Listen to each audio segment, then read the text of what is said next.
All right, we got some fighting words today. 2 Corinthians 5. Yesterday we talked about the verse before this, talking about this being a new creation. And today Paul says, and this is all from God. And that alone are just the most ultimate fighting words, that God would give us this gift of new life, of being a new creation. He's wanting us to look down just into the future, that there will be a new heavens and a new earth, a new creation. We will be remade. It's all from Him, who through Christ reconciled us to Himself. See, the fighting words the devil's going to throw at us, and often does, is, man, you've gone too far. There's no reason why, no way that God would love you, no reason why He would love you, and you're lost, and that's all you'll ever be, and that situation will never ever change. How many people that you know, maybe you're right now, you are feeling the way you're stuck. You're like, man, God could never care about me. He's saying, look, no. You're a new creation, and God has given you this, has reconciled you to God. The relationship, you're made right with Him, and has given us the ministry of reconciliation.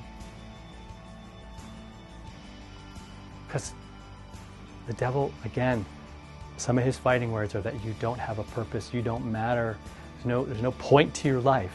God says, yes, there is. And it's real simple. You've been forgiven. And so bring that forgiveness to other people. Not just the message of it, but real forgiveness. So how that looks is, there's a relationship that got blown up, that got, something bad happened. You have an opportunity, right? That's what the ministry of reconciliation is, your opportunity in that moment to show forgiveness. Why? Because you've been forgiven. The Lord of the universe has forgiven you of just an uncalculatable, unimaginable number of sins and offenses. He's forgiven you. You not might, but has already forgiven you. I'm reading a great book. I want to just recommend it to you. The guy's name is Brant Hansen. It's called Unoffendable.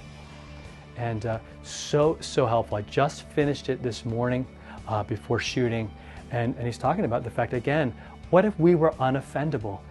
So much of our world is about being offended and being upset, right? And that lets wounds fester and anger go out of control. But God is saying here, we've been reconciled to God, and so let's be people who are about reconciliation, primarily helping people to know that God's saved them, right? That God has again restored that relationship with them through the cross. That's how life should be. And that works out in all of our relationships with all the people around us. That we would be working for that. We would see where there's bitterness and hatred and death and jump in and go, all right, God is here. Here's what we're going to do. I'm going to look at it from His perspective. And can you imagine? You'll know it's happening when people go, wow, how could you forgive that person? Like, how could you possibly like let that go? And you say, well, it's not easy. But God loves me, and He's there. And I refuse to drink the poison, man. I refuse to embrace death and bitterness and anger, because that's all death stuff. I'm going to embrace life that Jesus died to give me, and my life's going to be about this ministry of reconciling us to God, right? That's the big message. But also the living out of that message, right? The follow through of that message every day. All right, talk to you next time for another follow through.